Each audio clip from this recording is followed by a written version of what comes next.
Albert E. Newman, you're so crazy. Oh, hey, last week, man, I did so good on my Atari 2600 to 5200 comparison. I figured I would do a comparison of the Atari 5200 to the Atari 7800. Is it going to be as big a leap in quality? Let's find out.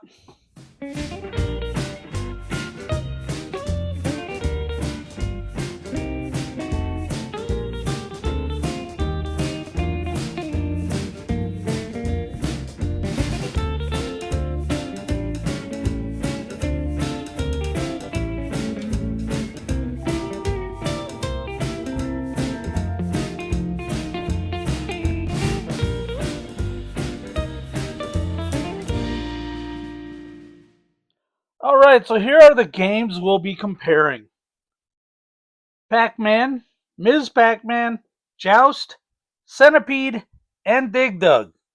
And they'll be going up against the 7800 versions of Pac-Man, Ms. Pac-Man, Joust, Centipede, and Dig Dug. So let's look at the hardware we'll be playing this on. This is the sexy 5200 being played on this TV through a regular RV jack. So the signal won't be good, but there's no way to hook it to a modern TV other than that. And over here for the 7800, we're playing them on the 2600 Plus, which plays 2600 games and 7800 games through HDMI to a modern TV. We'll be controlling it with the European-style wireless controller. Here's the 5200 version of Pac-Man. Let's see how it looks. Let's see how it sounds.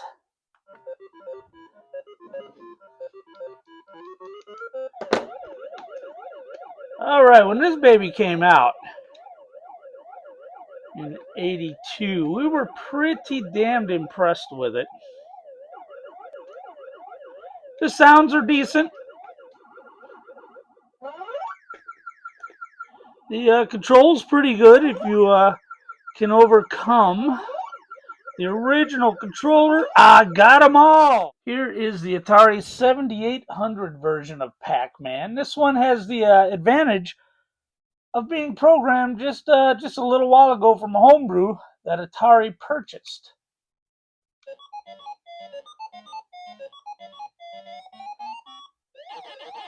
This is much more arcade-like. You can see the screen isn't stretched out like it was for the 5200. Oh, I'm in trouble! Here's the Atari 5200 version of Ms. Pac-Man.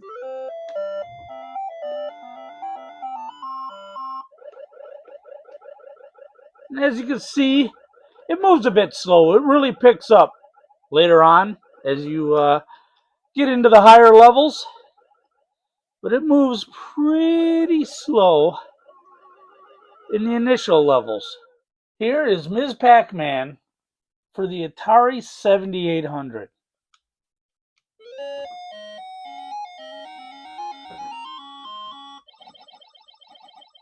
Now, this is probably the best version of Ms. Pac-Man until the 16-bit systems came out.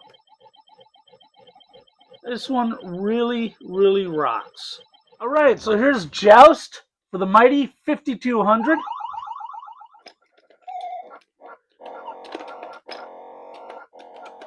This has got the Pokey sound chip, as I mentioned a million times. And it sounds identical to the arcade. Alright, so here is Joust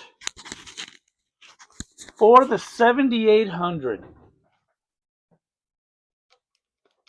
As you can see, the birds are multicolored.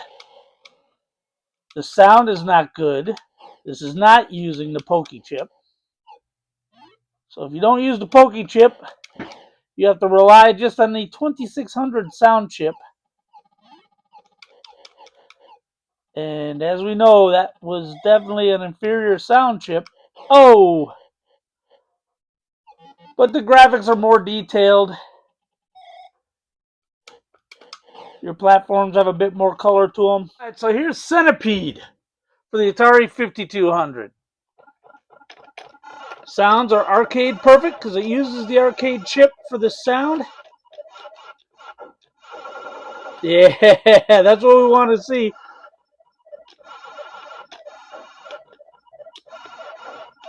And really, the graphics aren't too bad.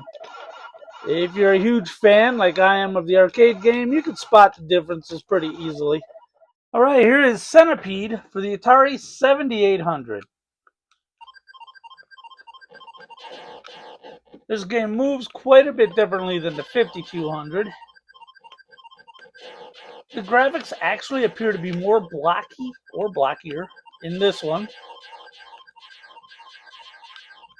And the sounds are definitely using the old Atari chip instead of having a pokey chip in the center of it. Alright, so here's Dig Dug on the Atari 5200. Again, they really nailed the sounds.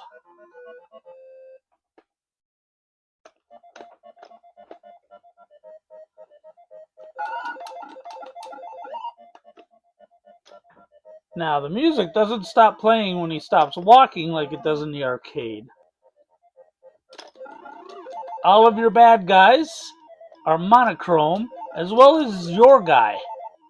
And here is Dig Dug for the Atari 7800.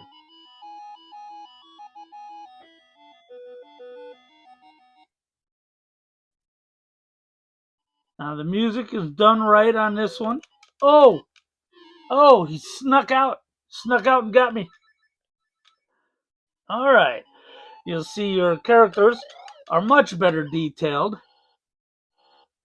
Now let's crush him with this rock. Uh-oh, they ain't gonna come over here. That guy will. Oh, I missed him. Missed him. Oh, and he got me. Alright, so we can see the generational leap between the 5200 and the 7800 is not near as big as the leap between the 2600 and the 5200.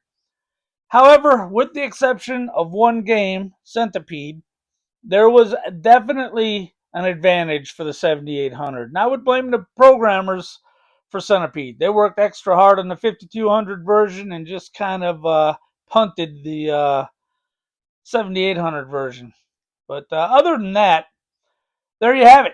Now you know the difference between the Atari 5200 and the Atari 7800. I hope you enjoyed this video as much as I enjoyed bringing it to you.